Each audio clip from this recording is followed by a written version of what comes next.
Hi everybody, how are you doing? It's Friday, TGIF. The good thing about this weekend is that now, as lockdown is lifted, we can spend it with our families, friends and loved ones. So whatever your plans this weekend, have a great time. I haven't really got plans as such, just like a lot of indoor administration to do and stuff of that nature. Nothing particularly exciting, but I've got a fair bit of that to do to just kind of straighten some things out. Apologies if this sounds a bit tinny. I cannot find my external microphone anywhere. This is part of the indoor administration I need to do. I had lost it in the move. I thought I lost it in the move. And then I found it and I've lost it again. So that's one of the things on my to-do list tomorrow. But I do apologise if it's a bit tinny because I like the quality to be quite good. But just bear with me. But by the next video I will have found the microphone. So today I want to talk about reclaiming your identity. Over the last couple of weeks, I've been doing a lot of healing. I think I mentioned that in one of my videos earlier on this year about this young woman that had died because she had a lot of things going on in her life. And I figured I need to take my own advice and really do an inventory of my life and check in with myself to make sure that everything was okay. And everything wasn't okay. And I've known this for quite some time, but I'd never really kind of known exactly how to go about identifying what was wrong and breaking it down and dealing with it. I was speaking to somebody, it was July of last year. This person is very perceptive, and during the conversation they're saying things like some of the behaviours and some of the things that are going on with you can be traced back to childhood trauma. Now, I am typically one of these people that poo-poos that kind of stuff. I'm thinking, well, how can everything be about childhood trauma? How can everything be about you being a child? It just can't be. Now, they don't say that everything is, but certain things do stem from unresolved issues that took place in childhood. I'd completely forgotten about everything that she'd said, but she gave me a recording of our time together.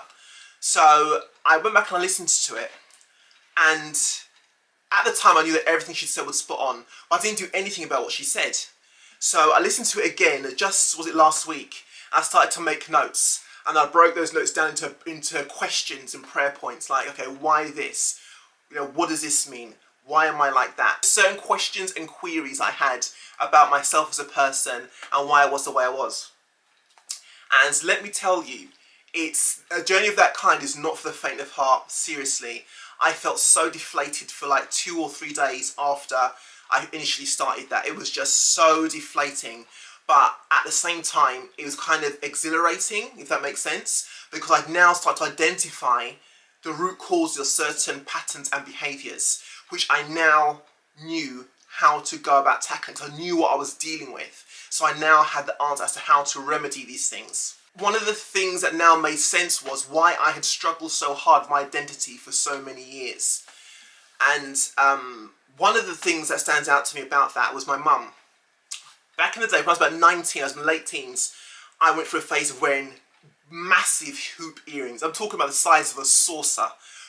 I could put my big fist through the thing quite comfortably, very, very comfortably. And I loved big earrings.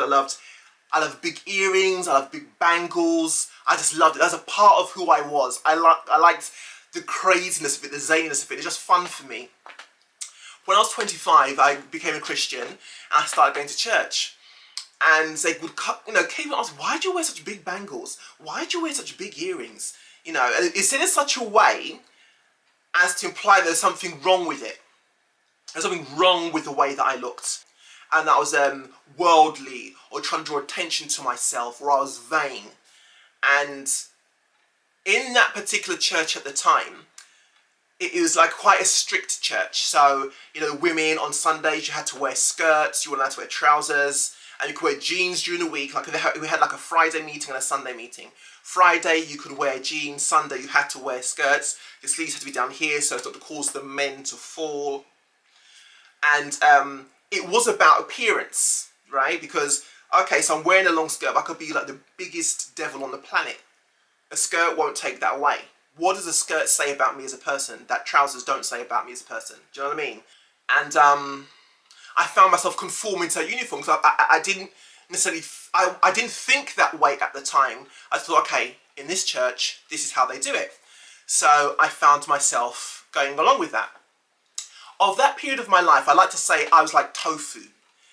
Tofu takes on the flavour of whatever it's in at the time, right? I was still trying to figure out who I was. I'd just come off the back of a 3-year stint of depression where I wasn't working, I wasn't going to school or anything like that. I was in the house mainly. I really couldn't get myself back up on my feet. Then I started going, became a Christian, started going to church. I knew why I'd suffered from depression, but I hadn't really done the work to really dig deep down to figure out how I ended up depressed for 3 years. Was it just the one issue that caused it, or was it a number of different circumstances, and there was a cherry on the top that caused me to completely drop out of society for 3 years? I didn't ask myself those questions. So I found myself just conforming to everything that was going on in the church. Even though there were times I secretly didn't like it, but I didn't feel comfortable coming out and saying it, because everyone was just like, you've got to do what the pastor says. If your leader says you've got to do it, you can't, argue against it. That means you're rebellious. That means that you think you're better than your pastor. That means that you're not humble, and all of this stuff. When I used to come by the house to visit my parents, one of my mum's consistent comments was, you don't wear your big earrings anymore. What happened to those earrings? You don't wear your big earrings anymore. And those big bangles, why don't you wear them anymore? She's kind of like saying it in a nice kind of jokey way. And at first I was like, yeah, I don't wear them anymore. I thought, I was trying to remember. When she first said it to me, I was trying to remember the last time I'd worn them, and I couldn't remember. And she would say the same thing again, not every single time I saw her, but often enough to make me stop and question, why have I stopped wearing my big earrings? Why don't I wear my big bangles anymore? And I just had no answer for it. I had no answer. And it got to a point where I was getting annoyed at her asking me the question. I think because I just did not know. I knew I'd stopped wearing them, but it hadn't been a conscious thing. I didn't say I will never wear these big earrings and big bangles again, but that's what had happened. I had stopped wearing them. I couldn't figure out why. I just thought, part of me said, well, you've just grown out of that phase. But something about her question was hitting me in the heart. There was a question that needed to be answered. Why was I no longer wearing my big bangles and my big earrings? They were a part of me, they were my identity. That's how people identified with me. After the height, it was my earrings and my bangles. My earrings and my bangles. It was harmless. I wasn't trying to draw attention to myself. I wasn't trying to do anything. This is just what I liked. Like, I like red. Why? Because I like red. Red's my all-time favourite colour. It's fiery. Now, there's even one person that said, like, if you like red, it means like you like to draw attention to yourself. All this foolishness that people come out with. I was like, green. Green, I think it's my middle sister that liked green the most. My dad was like, green suited my complexion. I never really wore green, but the older I've gotten, I've liked certain shades of green. I find myself wearing it now. But I had to stop and think, during this process, why had I stopped wearing my earrings? And it's because I'd lost my identity. I had allowed myself to become submerged in a church identity, and I'd lost my own. The church identity was women didn't dress like I did. Women had to wear long skirts on Sundays. Women had to be a particular way. And there was no room for the earrings and the bangles. Now, to be clear, they didn't say to me that I couldn't wear them. But the constant disapproving inquiry led me to believe, I shouldn't be wearing these. And somehow, unconsciously, or I'd received that unconsciously, I stopped wearing them. And that was such a shock to me. It's like, how did that even happen? Why that you weren't doing anything. Do you know what I mean? They didn't mean anything. There was no ulterior motive to me wearing big earrings and a big bangle, other than I just liked the way they looked. That was it. It didn't go any deeper than that. It was never about attention. I just liked the way they looked. But I was criticised for that. Do you know what I mean? That I was given critical looks for that. Like, looking like that is not appropriate in this ministry. Now, it wasn't a pastor that said it, but it was like the people, so certain leaders said it. It was not acceptable in this kind of ministry. You're trying to draw attention to yourself, you're flashy. And so I let go of them. Right? I lost a part of what made me who I was. Now, that's just a small example. But it was really quite profound. My mum would say to me, she must have asked me, approaching 100 times over a number of years, why do you not wear your earrings anymore? What happened to your earrings? What happened to your bangles? She would ask it again and again till it really started to wind me up. But what she was revealing to me was, what she was trying to get me to see was, even though I'm not quite sure that she realised at the time, was that you've changed your identity. Something about you has changed. Why have you changed? Was this your own decision? Is it a case of like, I don't just like this anymore, which is fine? Or was there another reason? But I didn't realise at the time. That was quite a revelation for me, that I had changed my identity, and I kind of like merged this stream with everybody, kind of looked the same and sounded the same. Even though I did retain inwardly some of my own thoughts, some of my own beliefs, a lot of that got lost in the soup. It got lost in the sea and the mass of that particular ministry at the time. And it's actually quite scary. It's pretty much, it was cult-like teaching. If I want to say, at the time, if anyone said, oh, you're in a cult. No, I'm not. It was a cult. The way it operated was like a cult. That's exactly how it operated.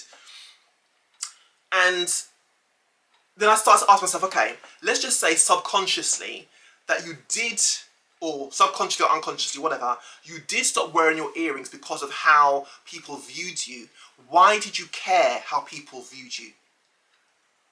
Then that was when it was like taking me back to childhood and the different things that had happened in the formative years, the very tender years of my life, that had resulted in me not quite knowing which way to go. You know, you weren't really allowed to make a mistake. Mistakes were met with harsh rebukes, harsh words, criticism, name calling. And so you constantly found yourself kind of almost like tiptoeing around on eggshells at times and trying to do whatever it took to not bring that kind of negative attention your way.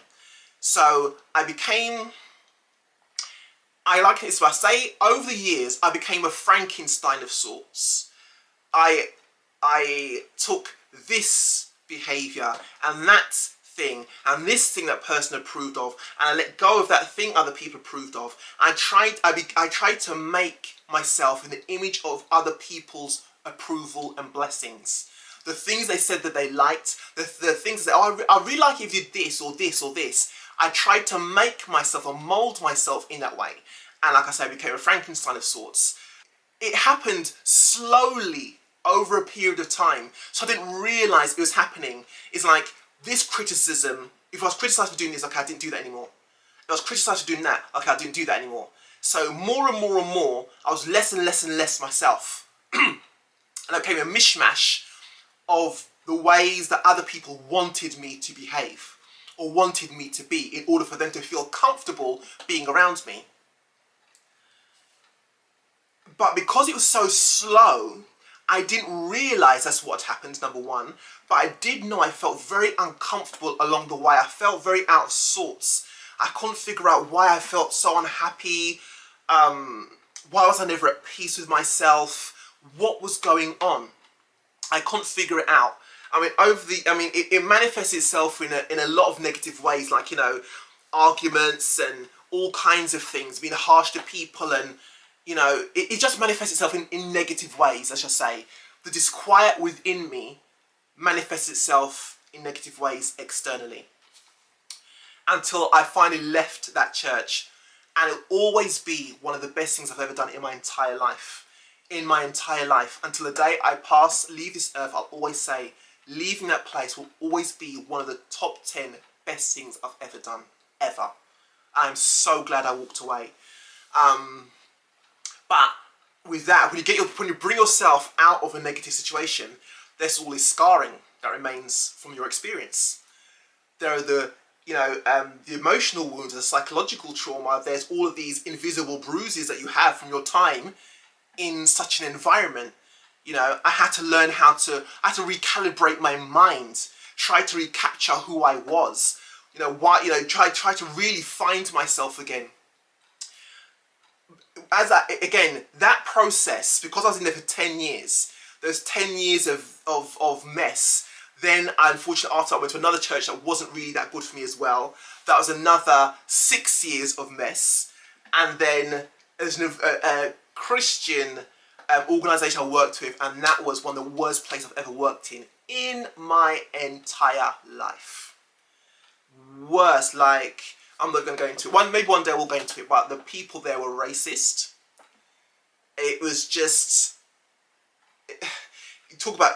There was racism, gaslighting, all kinds of foolishness going on. There's one little girl there who's, I say, she had Napoleon complex, and it just seemed like she just kept on trying to go at me just to try and make herself look like something. It was the most ridiculous environment I've ever worked in.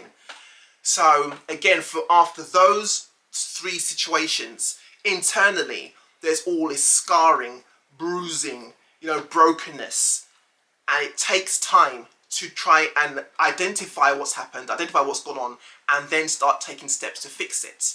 And that's the journey I've just begun this week. But sometimes you can be so hopelessly lost you don't even know where to begin. Have you ever been trying to go somewhere, right? Whether you drive or you take public transport, you arrived at a place where you thought you were supposed to be at, and you tried to find the place from there, and you just got more and more and more and more lost. You ask this person, they send you that way, you ask this person, they send you that way, and then you are totally lost. And then one time you bump into someone that says, okay, go back to a particular landmark, and from that landmark, you take this direction, and you find your way. That's what's happened to me this week.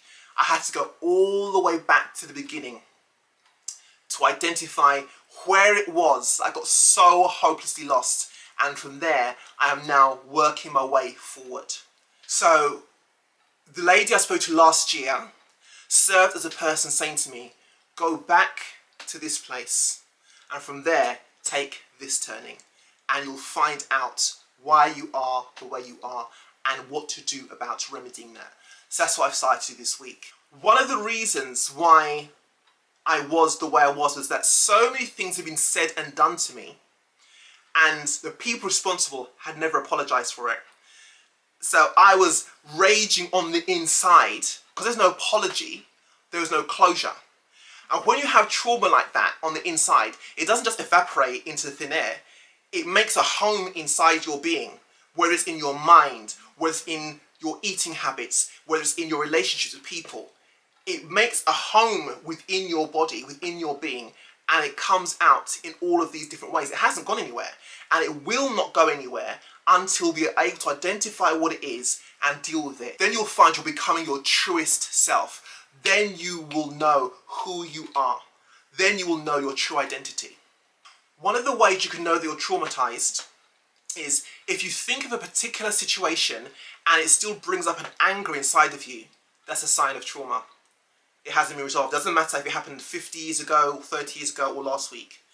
If when you call that person's name or you call the incident and it has a negative impact and you feel your heart beat and you feel the rage building up, or it has any kind of reaction from you other than water off a duck's back, it's a sign that there's unresolved issues within you, and that issue needs to be resolved. I would say, don't feel any type of way about going to get counselling. Do not feel any type of way about going to get professional help, especially if you're a person of faith.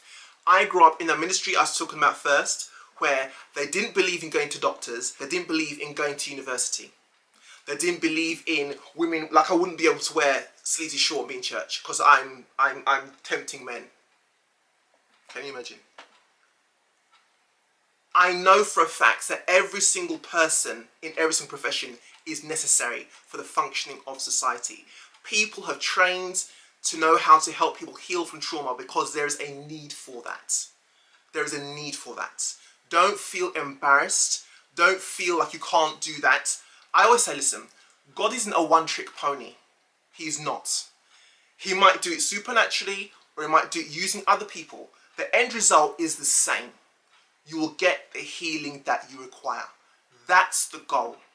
What will it take for you to be healed? Do that. Don't let anybody get in your way and say to you, oh, I don't think, or just pray, or this. If you need to go and see a therapist, a counsellor, or a doctor, go and see them. This is your life. This is your walk. This is your path. You need to get the healing for yourself.